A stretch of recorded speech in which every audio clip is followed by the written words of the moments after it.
So she was a very broken woman when she met Prince Charles, and that was, as we all know, a terribly unhappy marriage. But she then became glamorous. She suddenly discovered her fame because she was very beautiful and very charming. He, on the other hand, couldn't find an English woman who wanted to live with him. I mean, they all fled because of his depressions and paranoia. And here is a woman, Meghan, who was his safety net, and not living in the luxury she wanted and having to obey the royal commands.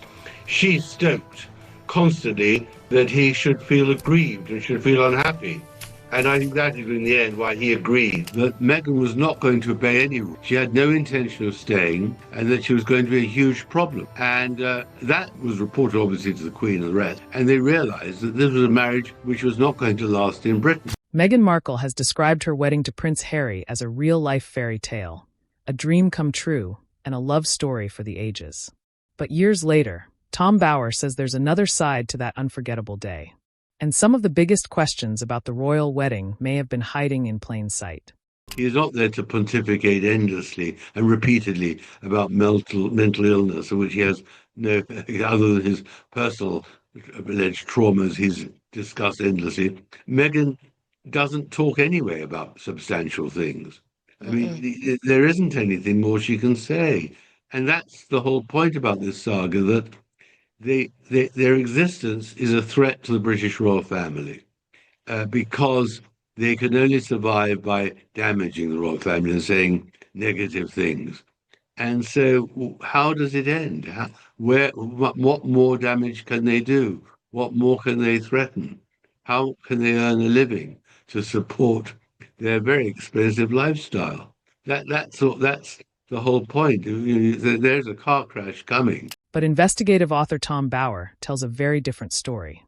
According to his account, what happened behind the palace walls wasn't simply a royal romance.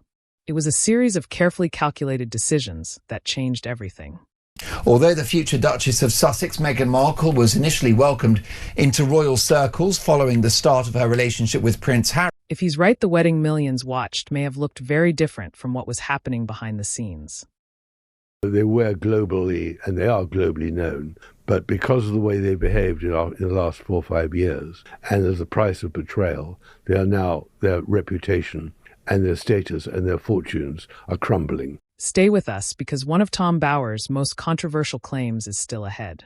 According to Bower, Meghan's marriage to Harry wasn't a chance fairy tale or a remarkable coincidence.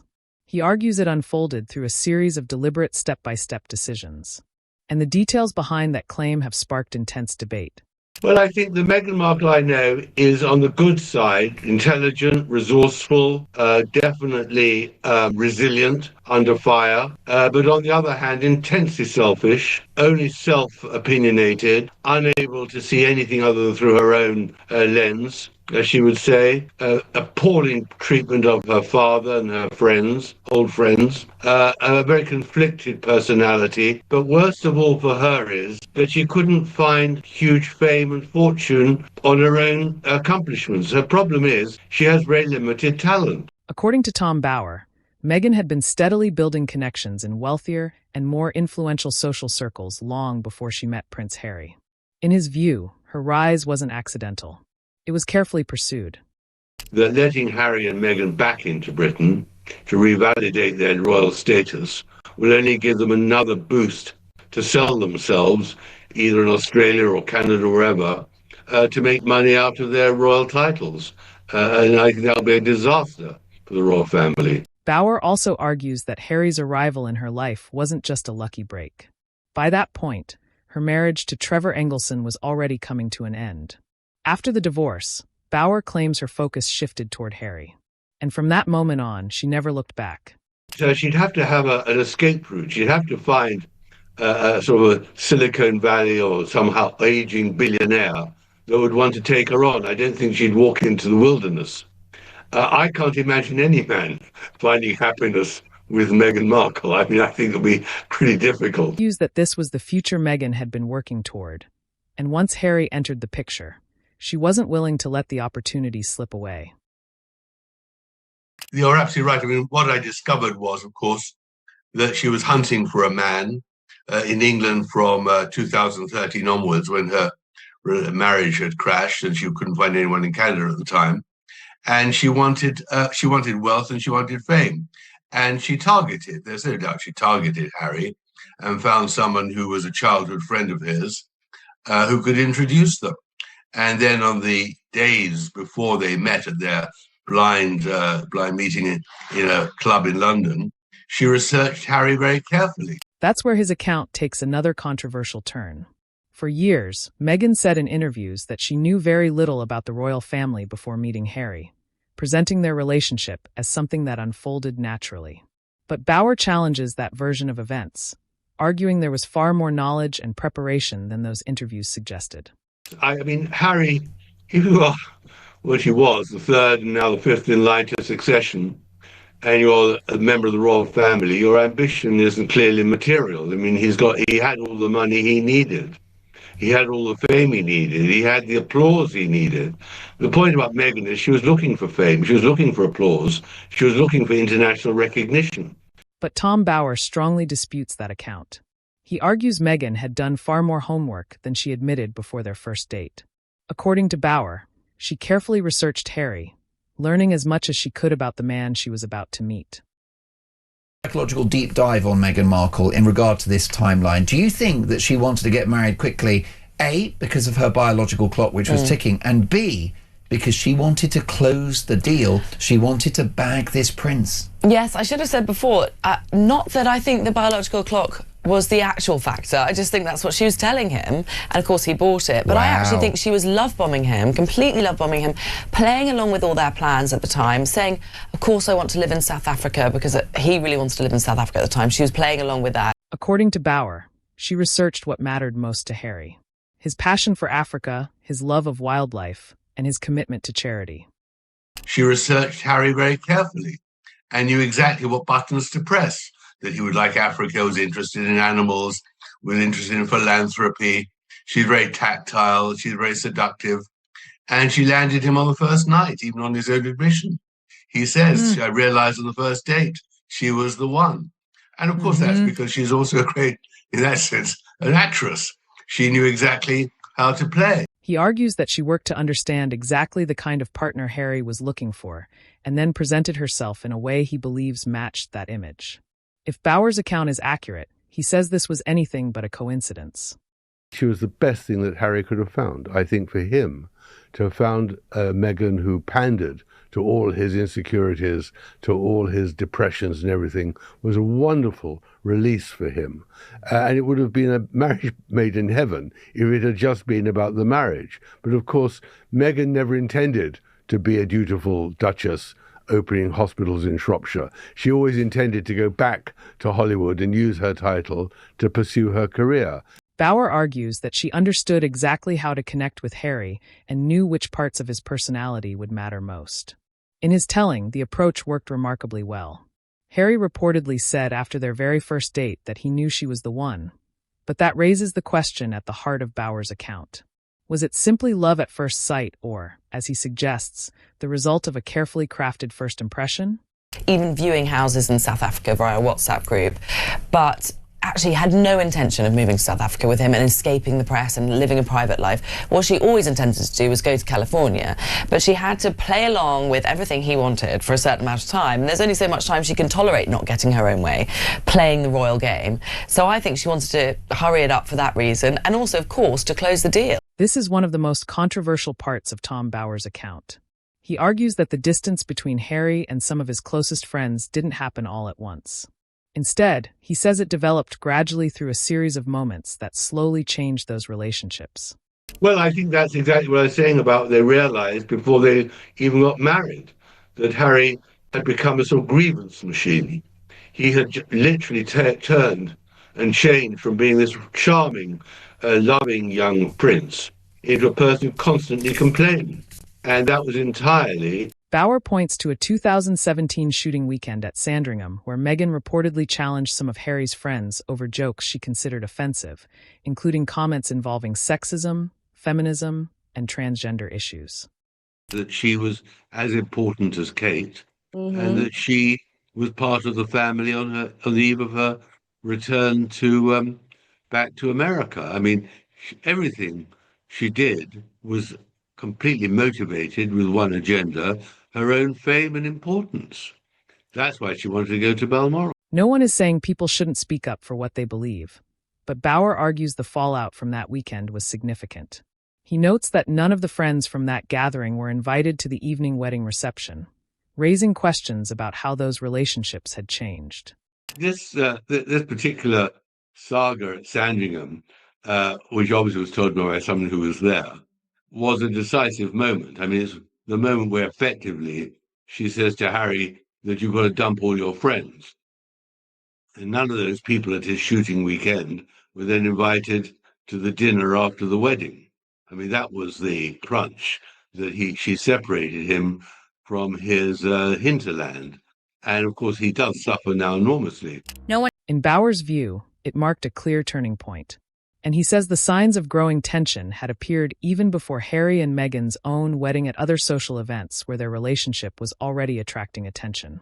She says to Harry that you've got to dump all your friends. And none of those people at his shooting weekend were then invited to the dinner after the wedding. I mean, that was the crunch. Bauer also points to the wedding of Harry's close friend Tom Skippy in Jamaica as another early sign of growing friction. He writes that Meghan reportedly criticized the food and service, creating an uncomfortable atmosphere for some of the guests. Whether or not everyone saw it that way, Bauer argues the event left a lasting impression. It's always a huge test, a big test on any relationship. So we must just wait and see. I mean, that's what makes this story so fascinating, because it plays out in front of us daily or weekly, and we just wonder, how will it end? It's my view that Harry loves Meghan, but I just wonder whether Meghan loves him, Tom. Well, other than loving herself massively. By the time Harry and Meghan married, many of Harry's longtime friends were absent from the evening reception. Instead, the guest list included a number of well-known celebrities, some of whom had little or no personal connection to Harry before the wedding. Was that Harry and Meghan had broken up at the time of this wedding that was in Jamaica, so Harry was going alone. But he was not counting that Meghan decided to crash the wedding just to reassure the world that whatever Meghan wants, Meghan gets. And that must be the reason why it was so convenient that this photographer, whoever it was, could catch on camera several moments where Nutmeg was marking her territory, not to mention giving those death stares to the woman that was trying to have a conversation with Harry. According to Bauer, those decisions reflected Meghan's influence more than Harry's. Then there's another detail that was largely overshadowed by the spectacle of the wedding itself. While millions watched the ceremony, Meghan's side of the family was almost entirely absent.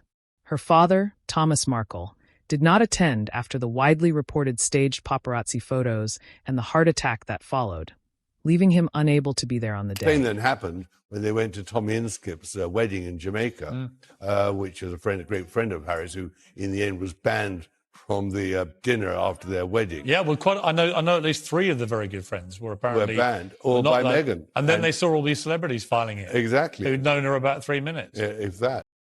And half-sister were not invited, and the only member of Meghan's immediate family who attended was her mother, Doria Ragland. Bauer points to that contrast as one of the most striking details of the wedding. While the ceremony was filled with royalty, world leaders, and celebrities, Meghan's family presence was limited to a single guest, her mother, who arrived in the UK just days before the wedding.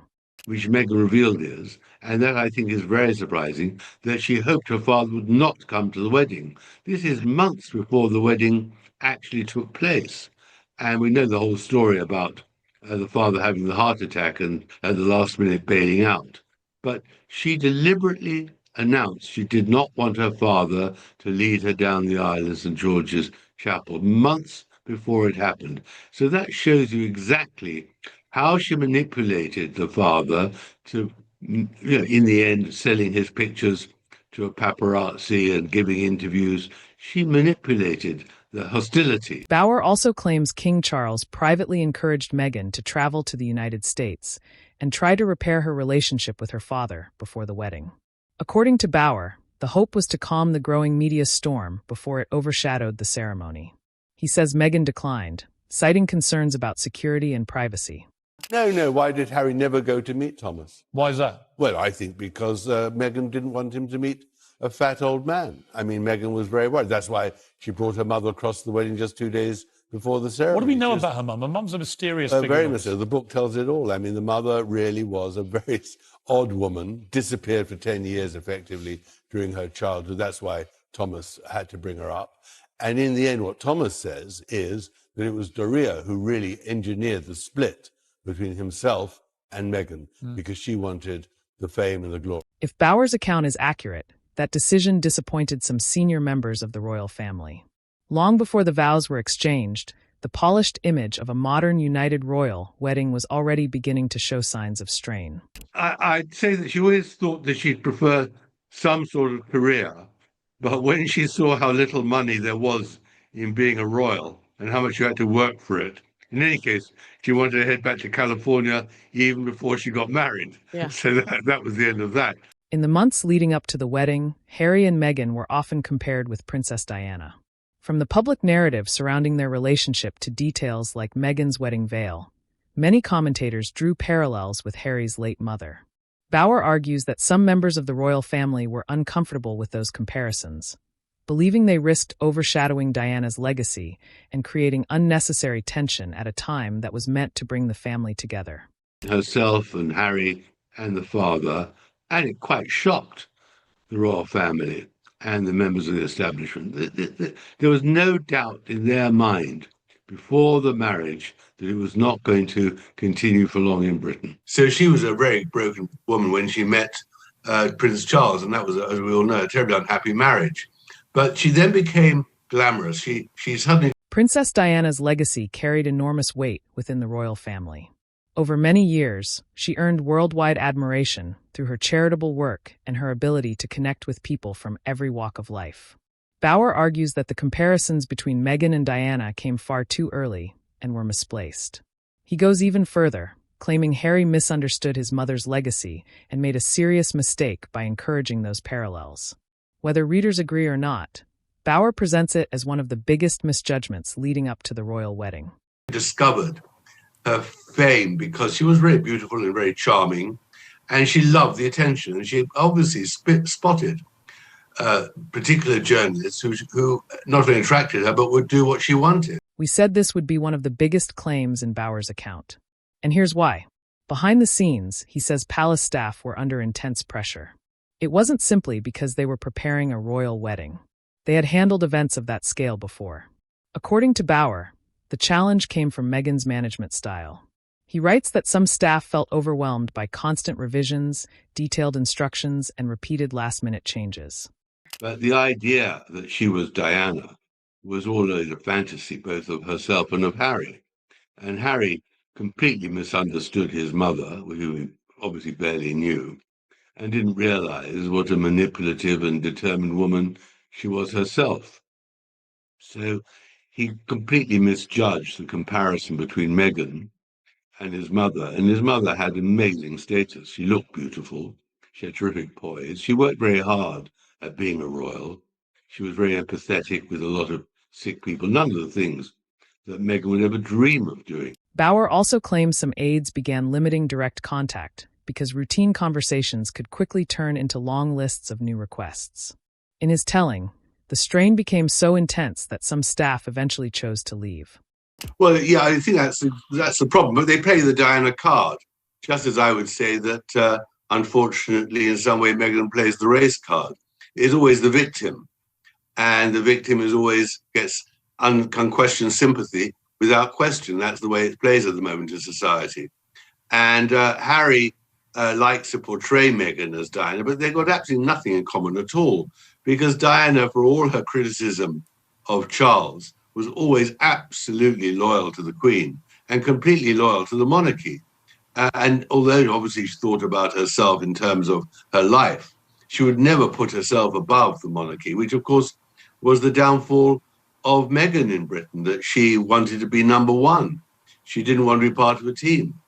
And they play the Diana card to suggest that when she is criticized, her fate will be the same as Diana's. But I think most people have seen through that now. They were shocked at the beginning and sympathetic. Bauer also describes tensions during the wedding preparations. He claims that even when Catherine, Princess of Wales, offered input during discussions about the bridesmaids' dresses, Meghan was determined to stick with her own decision. According to Bauer, she wanted the arrangements handled her way with little room for compromise. He argues that for palace staff, who had spent years serving the royal family, the working atmosphere became increasingly difficult, and that frustration behind the scenes continued to grow as the wedding drew closer. I can't imagine any man finding happiness with Meghan Markle. I mean, I think it'll be pretty difficult. But I'm told there are Americans that would find her attractive.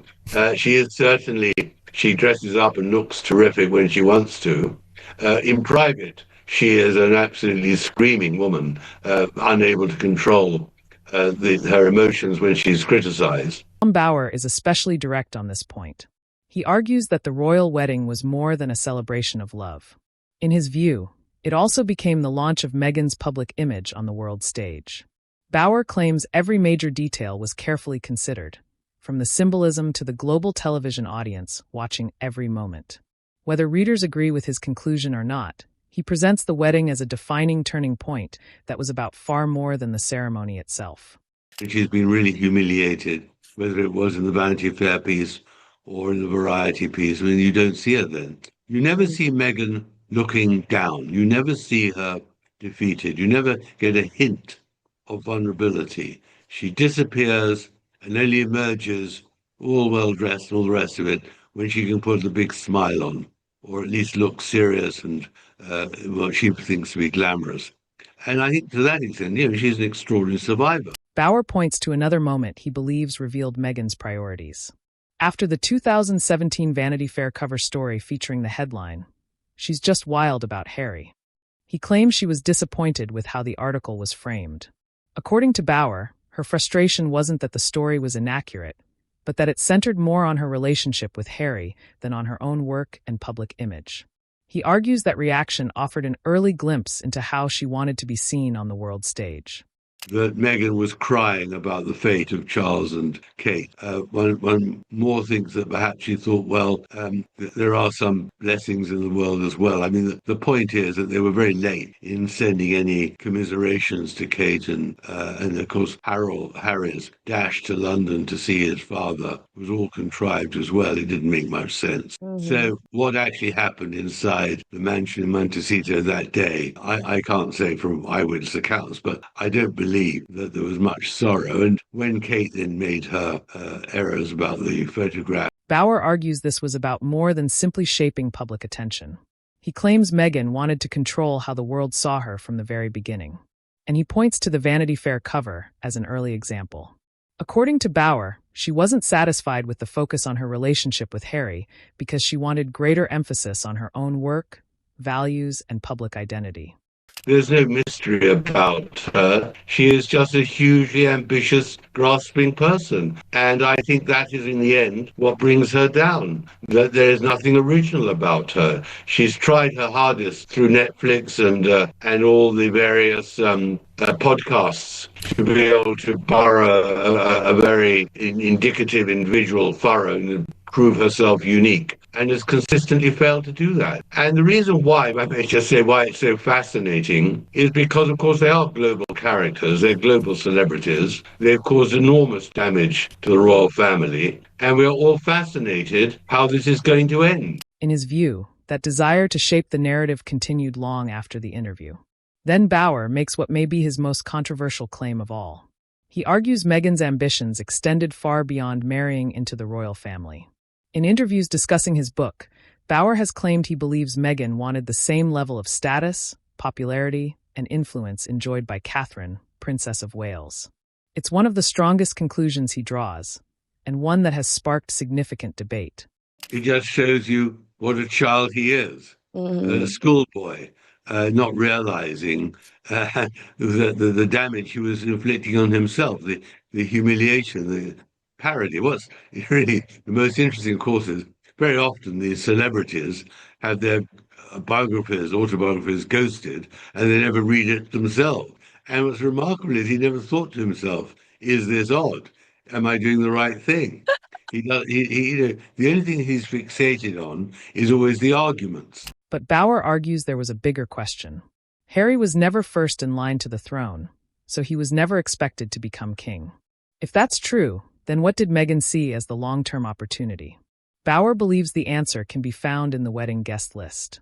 Alongside members of the royal family were some of the biggest names in Hollywood, entertainment, and the media.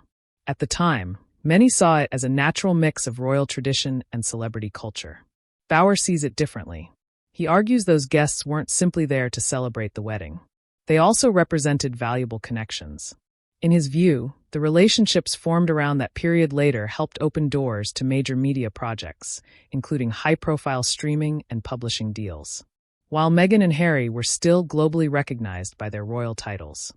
It just shows you what a child he is, a schoolboy, not realizing the damage he was inflicting on himself, the humiliation, the parody. What's really the most interesting, of course, is very often these celebrities have their autobiographies ghosted, and they never read it themselves. Yeah. Because they can't read books. But in Harry's case, he doesn't read books, but he did read his own book because he did the audio version. This is the conclusion Bauer returns to again and again. Harry left behind the life he had always known. He stepped away from royal duties, lost his honorary military appointments, moved overseas, and became increasingly distant from the institution and family he had grown up in.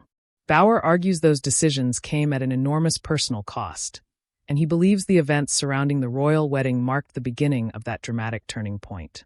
I think she wouldn't want to emulate her. She just wants to undermine her and beat her. I mean, that's the whole point. She's constantly looking for opportunities, first of all, to promote herself.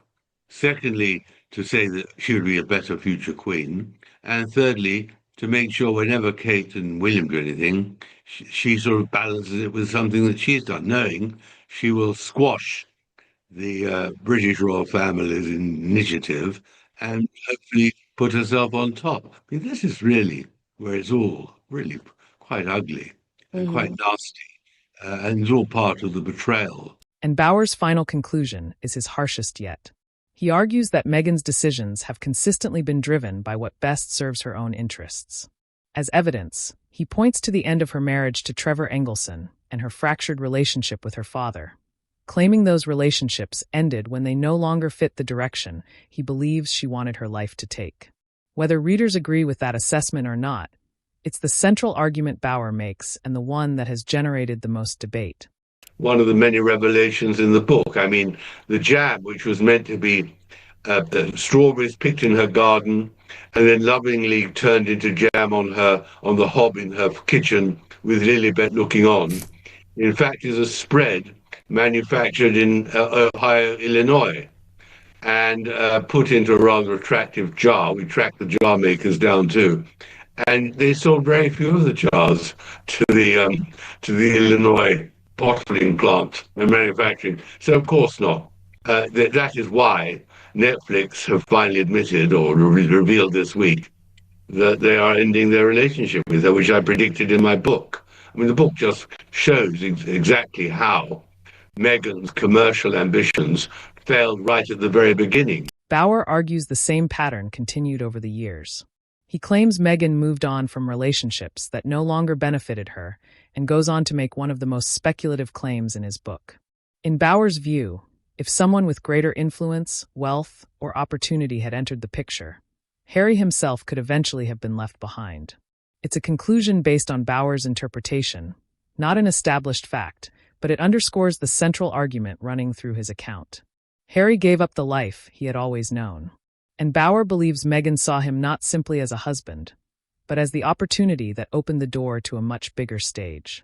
She undoubtedly manipulated him and used and exploited his weaknesses. But you've got to put the other side of this, that he, on the other hand, couldn't find an English woman who wanted to live with him. I mean, they all fled because of his depressions and paranoia.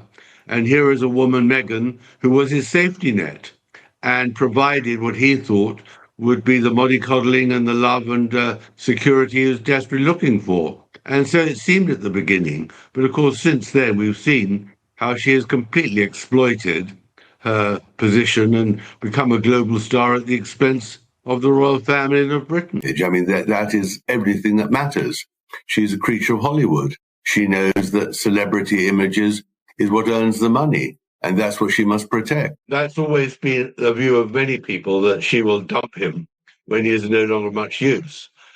But she'd have to have an escape route. She'd have to find a sort of a Silicon Valley or somehow aging billionaire that would want to take her on. I don't think she'd walk into the wilderness. I can't imagine any man finding happiness with Meghan Markle. I mean, I think it'll be pretty difficult. So, that's Tom Bowers' account of the royal wedding. 10 of his most controversial claims about what was happening behind the scenes while the world watched a modern fairy tale unfold. Whether you agree with his conclusions or not, there's no denying they have fueled years of debate about one of the most talked about weddings in royal history. Now, we want to hear from you. Which of these claims surprised you the most and why? Share your thoughts in the comments below. If you enjoyed this deep dive, don't forget to like the video, share it with someone who follows the royal family, and subscribe so you never miss our next investigation.